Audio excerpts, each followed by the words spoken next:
Imagina vivir a diario con miedo, recibir llamadas amenazantes, ver tu casa irrumpida, encontrarte con notas perturbadoras en tu ventana y lo peor, cuando busques ayuda, nadie te va a creer, solo serás juzgado e incluso ignorado. Esa fue la realidad de Cindy James, una enfermera canadiense que pasó 7 años de su vida siendo acosada por un ser desconocido, aparentemente invisible. Fue atacada físicamente, era asfixiada y constantemente aterrorizada. No tenía ni un solo día de descanso o paz en su propia casa, pero para las autoridades todo era parte de su imaginación. Hasta en 1989, su cuerpo apareció en circunstancias imposibles de ignorar, amarrada de pies y manos, con cinta adhesiva en la boca y una dosis letal de sustancias ilícitas en el sistema. Pero lo más extraño de todo es que la investigación determinó que ella misma se había quitado la vida. Hoy nos adentraremos en el inquietante caso de Cindy James, una historia que hoy genera controversia, dudas, teorías y sobre todo miedo.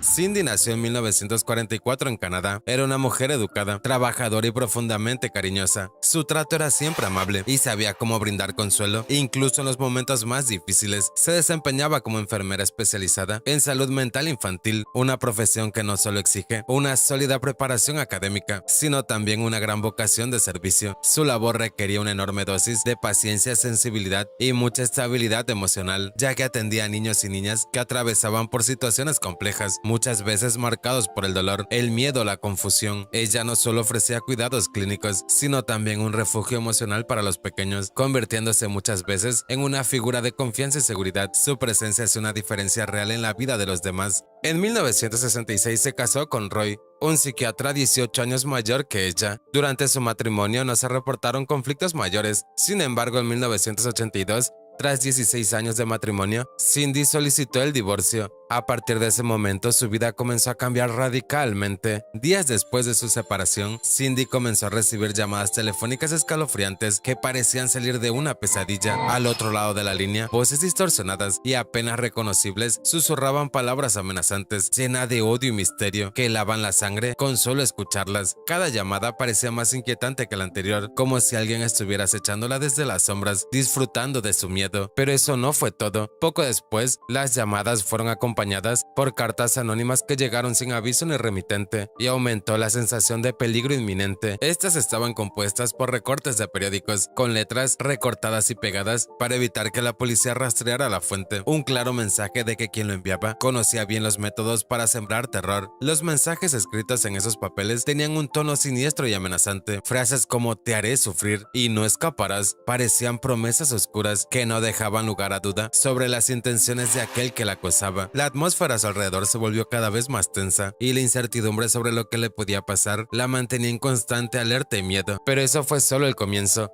Su casa fue irrumpida varias veces, las luces eran cortadas, los objetos movidos, sus pertenencias destrozadas. En su jardín aparecían gatos sin vida. Cindy comenzó a documentarlo todo, tomaba fotografías, grababa las llamadas y lo denunciaba a la policía. Sin embargo, para ellos no eran pruebas concretas, no tenía ni un sospechoso y tampoco testigos. Lo más alarmante y preocupante comenzó a manifestarse cuando Cindy fue encontrada en situaciones críticas que despertaban el miedo y la incertidumbre en quienes la rodeaban. En una de esas ocasiones, la hallaron tendida en el suelo de su propia cocina, una escena que parecía salida de una pesadilla. Su cuerpo yacía inmóvil, con una media negra firmemente atada alrededor de su cuello, una evidencia clara de que alguien había intentado causarle daño. A su lado había una jeringa vacía, un indicio inquietante de que pudo haber estado expuesta a sustancias nocivas o a un intento de envenenamiento o sobredosis. La escena era desgarradora y provocó una inmediata alarma en quienes la encontraron, ya que la combinación de esos elementos sugería que su vida estaba en peligro inminente y que alguien o algo estaba actuando con malicia y violencia hacia ella. Pero esta no fue la única vez que Cindy se vio envuelta en circunstancias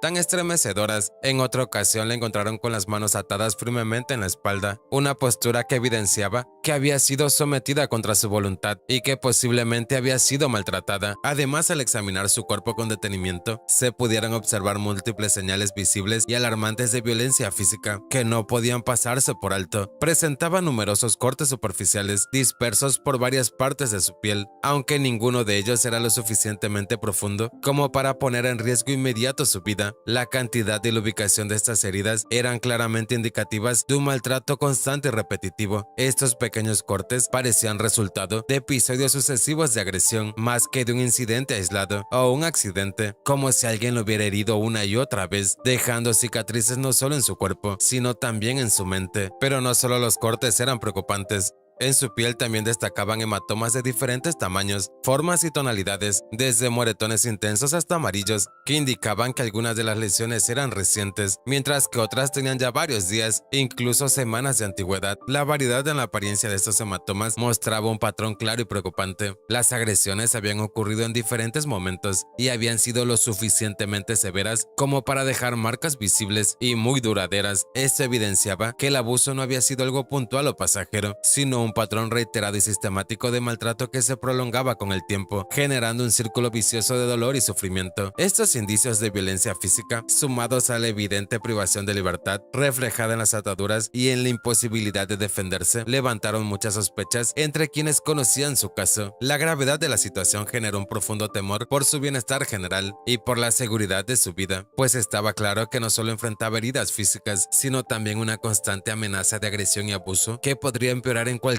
momento. La combinación de estos factores hizo urgente la necesidad de protegerla, investigar las causas detrás de las heridas y evitar que siguiera siendo víctima de tan cruel maltrato. Esta situación no solo afectaba su integridad física, sino también su salud mental y emocional, ya que estar atrapada en un círculo de peligro constante podría generar en ella una sensación profunda de miedo. Incluso desconfiaba de todos. Cada hallazgo era una llamada urgente para intervenir y protegerla, y para descubrir qué fuerzas oscuras o qué personas podían estar detrás de semejante hostigamiento y daño. Ella afirmaba que había sido atacada por un hombre o varios hombres. Sin embargo, la policía comenzó a sospechar que Cindy podía estar infligiéndose estos daños. La falta de testigos y evidencia dejaba un vacío que se llenaba con hipótesis. ¿Estaba realmente siendo acosada o era toda una elaborada autolesión producto de algún trastorno? A medida que los episodios de acoso y violencia se intensificaban, la vida de Cindy comenzó a desmoronarse poco a poco. Lo que en un inicio parecía ser una reacción comprensible al miedo fue dando paso a un deterioro más profundo y preocupante de su salud mental. La constante sensación de estar en peligro, ser vigilada, perseguida y atacada sin poder identificar claramente al agresor, terminó por sumergirla en un estado de angustia emocional permanente. Su mente comenzó a fracturarse. Los signos de inestabilidad comenzaron a hacerse evidentes. Tenía dificultades para dormir, vivía en un estado de hipervigilancia constante y mostraba una marcada desconfianza, incluso hacia personas cercanas. Experimentaba crisis de llanto, episodios de pánico y a menudo parecía estar atrapada en un estado de alerta que no se apagaba nunca. No era simplemente ansiedad, era un miedo profundo, paralizante y casi continuo que le impedía llevar una vida normal. Con el paso del tiempo, estos síntomas se agravaron al punto de necesitar atención médica especializada. Cindy fue ingresada en múltiples ocasiones a instituciones de psiquiatría, donde los profesionales de salud mental intentaron estabilizar su estado emocional y brindarle tratamiento. Durante estas internaciones fue sometida a diversas evaluaciones psicológicas y psiquiátricas que confirmaron lo que ya era evidente: su salud mental estaba gravemente comprometida. Fue diagnosticada con ansiedad severa, un estado clínico que iba mucho más allá del estrés común y se manifestaba en palpitaciones, sudoración excesiva, pensamientos intrusivos y miedo irracional. Sentía que algo terrible sucedería en cualquier momento. Además, mostraba signos claros de paranoia. Estaba convencida de que era vigilada, que alguien quería hacerle daño y que cada movimiento era observado por ojos invisibles. Desafortunadamente, esa paranoia no era pasajera, formaba parte de su día a día, afectando sus relaciones y su percepción de la realidad. También fue diagnosticada con un trastorno de personalidad, un diagnóstico complejo que indica una alteración profunda y estructural en la forma en la que Cindy se relacionaba consigo misma. Su identidad se volvió frágil, su comportamiento errático y su sufrimiento emocional constante. Este trastorno no solo intensificaba su vulnerabilidad, sino que también dificultaba el abordaje terapéutico, generando un ciclo doloroso en el que el trauma alimentaba su enfermedad y su enfermedad la hacía más propensa en sentirse atrapada en el trauma. Cada nuevo episodio de acoso no solo afectaba su seguridad física, sino que profundizaba en el colapso de su mente. Cindy ya no era solo una víctima de amenazas externas, sino también una prisionera de su propio miedo, de una psique quebrada por el dolor, la soledad y la constante sensación de estar perdiendo el control de su propia vida. Durante el proceso de investigación y atención médica, Cindy fue entrevistada en varias ocasiones, tanto por psicólogos como por agentes de la policía. En estas conversaciones, su relato sobre lo que le estaba ocurriendo no siempre era consistente, lo que provocó más incertidumbre entre los que intentaban ayudarla o esclarecer la situación. En ciertos momentos, Cindy afirmaba con aparente seguridad que sabía perfectamente quién era su acosador, incluso insinuando que la persona en cuestión formaba parte de su entorno cercano. Sin embargo, cuando se le pedía que le identificara de forma concreta o proporcionara pruebas claras, se negaba rotundamente a hacerlo, alegando que tenía miedo de represalias. Decía que si hablaba, las consecuencias serían mucho peor, que estaba siendo vigilada constantemente y que su vida corría peligro si revelaba más de la cuenta. Pero en otras ocasiones, ante la misma pregunta, su respuesta era completamente distinta. Afirmaba no tener idea de quién podía estar detrás del acoso, como si se tratara de una presencia invisible, omnipresente, que actuaba desde la sombra sin dejar rastro. Esa ambigüedad en sus declaraciones confundía a todos. ¿Estaba ocultando información por temor? ¿Estaba siendo manipulada psicológicamente? ¿O era víctima de su propia mente? Para las autoridades, esta contradicción permanente representaba un desafío enorme. Por un lado estaban los indicios físicos, como las lesiones, las ataduras, las cartas anónimas y las llamadas amenazantes, pero por otro lado estaba su comportamiento errático, sus versiones cambiantes y una línea narrativa que no tenía coherencia. Algunos policías comenzaban a dudar de la veracidad de sus declaraciones. Otros creían firmemente que si bien su mente sí estaba mal, eso no significaba que las agresiones eran falsas. Creían que alguien la estaba atacando y acabando lentamente con ella. En medio de este panorama confuso, su familia también adoptó posturas diferentes. Sus padres, especialmente su madre, se mantuvieron firmes en su convicción de que Cindy estaba siendo víctima de un acosador real, alguien que la perseguía con saña y que la estaba destruyendo lentamente, tanto física como emocionalmente. Su fe en la versión de su hija era inquebrantable. La conocían, la sabían buena, sensible, incapaz de inventar algo tan oscuro. Para ellos, la duda no era si los ataques eran ciertos, sino porque las autoridades no estaban haciendo lo suficiente para protegerla. Por lo contrario, su ex esposo Roy ofreció una versión mucho más clínica y escéptica. Según él, Cindy padecía un trastorno mental grave, posiblemente un trastorno de identidad disociativo, o incluso podría tratarse de un caso de autolesiones encubierta. Él creía que muchos de los incidentes podrían haber sido provocados por ella misma, no como un acto consciente de manipulación, sino como resultado de su mente profundamente perturbada. Su opinión tenía peso, no solo por la cercanía de Cindy durante años de matrimonio, sino también por su profesión médica, lo que hacía que su interpretación fuera tomada en serio por parte de los profesionales que la trataban y las autoridades que investigaban el caso. Sin embargo, y con el tiempo comenzaron a surgir dudas sobre el propio Roy. Algunos investigadores y conocidos de Cindy comenzaron a preguntarse si él realmente decía la verdad o si estaba desviando la atención hacia un supuesto trastorno mental para así ocultar su propia implicación, ya que la posibilidad de que él estuviera implicado en los ataques no podía descartarse. Tenía acceso al conocimiento psiquiátrico como para manipular una narrativa clínica y también conocía íntimamente las vulnerabilidades emocionales de Cindy. E incluso algunos llegaron a decir que él pudo estar utilizando su puesto como psiquiatra para desacreditar a su esposa. La complejidad del caso residía precisamente en esta superposición de versiones. ¿Estaba Cindy siendo realmente perseguida por alguien externo, tal vez su exmarido o una figura desconocida? ¿O estaba atrapada en una espiral de sufrimiento psicológico que la llevaba a revivir su trauma una y otra vez, convencida de que era acosada, cuando en realidad el enemigo estaba en su mente? La falta de pruebas concluyentes, los testimonios contradictorios y la ambigüedad de Cindy dejaron el caso en una zona gris, donde la verdad parecía siempre escaparse entre los dedos. El 25 de mayo de 1989, una fecha que quedaría grabada con dolor y desconcierto en la memoria de su familia y de quienes seguían el caso. Cindy James salió de su casa con la aparente intención de realizar unas compras. Era un día como cualquier otro, al menos en apariencia. No había señales evidentes de que algo fuera distinto o de que estuviera especialmente alterada. Simplemente salió, como tantas veces antes, sin imaginar, o tal vez sí, que jamás regresaría. Pasaron las horas y su ausencia comenzó a generar preocupación. No respondía a llamadas,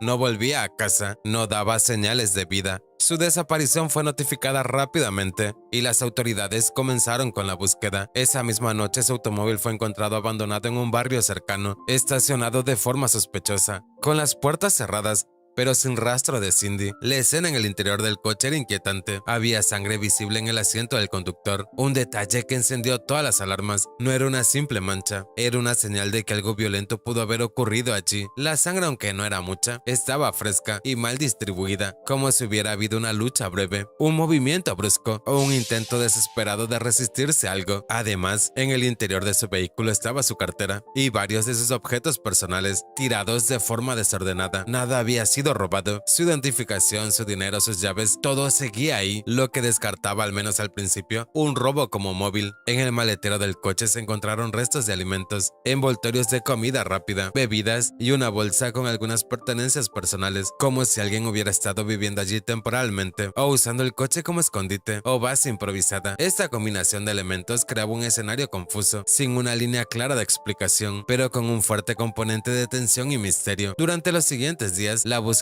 de Cindy se intensificó. Familiares, voluntarios, oficiales de policía y periodistas unieron fuerzas para tratar de encontrarla. Mientras el caso ganaba cada vez más atención en los medios canadienses, la incertidumbre se volvía insoportable. Cada hora que pasaba sin noticias aumentaba el terror de un desenlace fatal. Cindy se había desvanecido sin dejar una pista clara sobre su paradero, como si lo hubiera tragado la tierra. Y entonces, 17 días después, el 8 de junio de 1989, la espera terminó de la peor manera posible. Su cuerpo fue hallado en el jardín trasero de una casa abandonada, ubicada a pocos kilómetros de donde se había encontrado su vehículo. La escena era escalofriante. Cindy estaba tendida en el suelo, ya sin vida. Sus manos y pies estaban atados con una cuerda de nylon en una posición incómoda, casi ritual, que evidenciaba que no había sido un accidente ni un fallecimiento natural. Además, su boca estaba cubierta con una cinta adhesiva gris, firmemente colocada, como si alguien hubiera querido silenciarla en sus últimos momentos. El estado de su cuerpo sugería que había fallecido tiempo atrás, posiblemente dentro de las primeras 24 horas tras su desaparición, aunque eso nunca pudo determinarse con certeza. En su brazo se encontró la marca de una inyección y tras el análisis toxicológico se descubrió que había recibido una dosis letal de morfina combinada con flunitrazepam, un potente benzodiazepam conocida por sus efectos sedantes. La cantidad de estas sustancias era suficiente para haberle quitado la vida, incluso sin la necesidad de las ataduras y la cinta. El hallazgo desconcertó a las autoridades por completo. Las condiciones en las que fue hallada no correspondían a un homicidio común, y el hecho de que tuviese los brazos y las piernas atadas planteaban la duda sobre cómo pudo inyectarse ella misma. La escena parecía cuidadosamente montada, era verdaderamente confuso. El caso de Cindy James, que ya era inquietante por todos los eventos previos, se transformó en una tragedia insondable, envuelta en el misterio, contradicciones y dolor. Su deceso no trajo respuestas, sino más preguntas. ¿Se trató de una desvivisión cuidadosamente planeada por alguien que había estado acosándola durante años? ¿O fue el acto final de una mujer atrapada en un sufrimiento psicológico tan profundo que buscó la forma más compleja de quitarse la vida y al mismo tiempo mantener vivo el misterio que la consumía? Nada era concluyente. La investigación quedaría marcada por la ambigüedad, el desconcierto y una verdad que hasta hoy sigue sin revelarse del todo. El informe forense, elaborado tras la autopsia y los análisis toxicológicos, concluyó de manera oficial que la causa del deceso fue una sobredosis de morfina combinada con flunitrazepam, dos sustancias de potente efecto depresor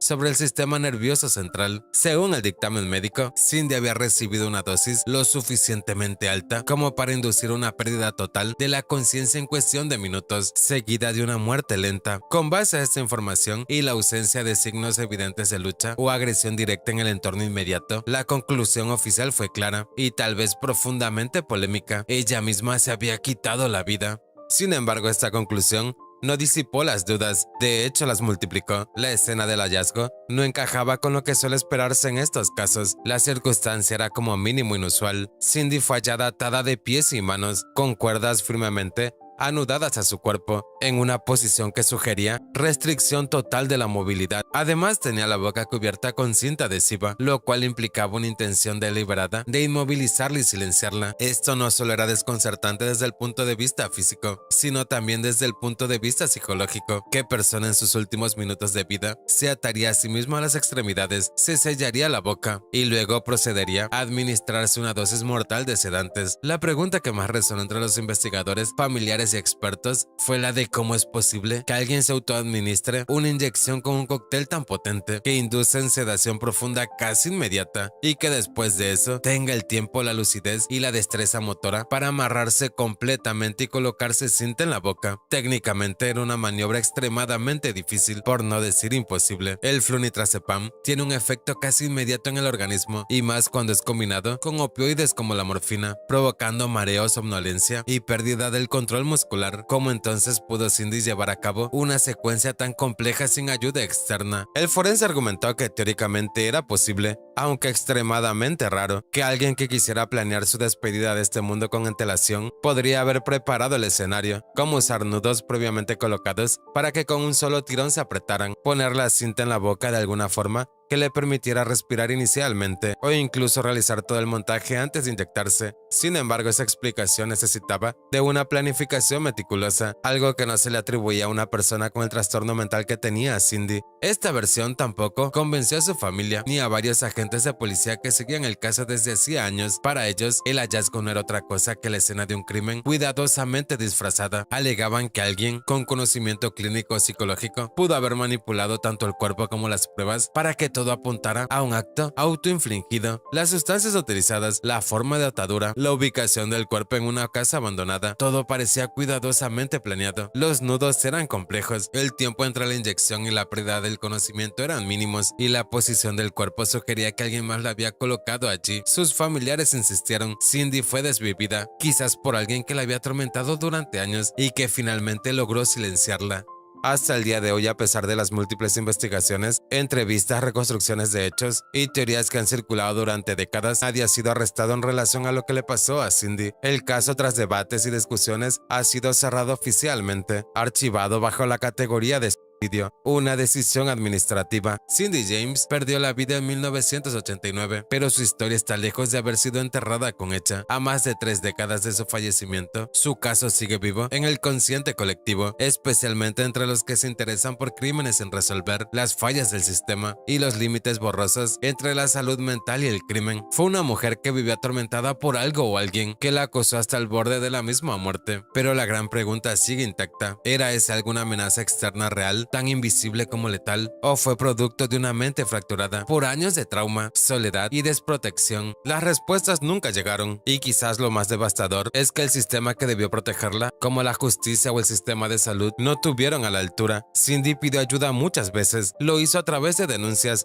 hospitalizaciones, cartas y finalmente con su propio cuerpo maltratado. Sin embargo, en lugar de ser escuchada plenamente, fue silenciada, etiquetada como inestable y finalmente dejada sola frente a un destino que parecía inevitable. Ese abandono institucional y social se perdió no solo la oportunidad de salvar una vida, sino también de conocer la verdad. Hoy su historia se recuerda con inquietud y respeto, como una advertencia sobre lo que ocurre cuando se minimiza el sufrimiento psicológico, cuando las señales de auxilio se desoyen o cuando un caso se vuelve demasiado complejo para encajar en los moldes tradicionales de la justicia. Lo que queda tras su pérdida no es solo un expediente lleno de inconsistencia, sino un misterio escalofriante, uno de los más inquietantes, perturbadores y trágicamente olvidados de la historia criminal canadiense. El caso de Cindy James, en esencia, un espejo oscuro de los límites humanos, los límites de la empatía, de la verdad, de la salud mental y la justicia. ¿Fue una víctima de alguien más o su propia mente? ¿Una mujer perseguida por un agresor sádico o por el eco insoportable de sus propios demonios? Nunca lo sabremos con certeza.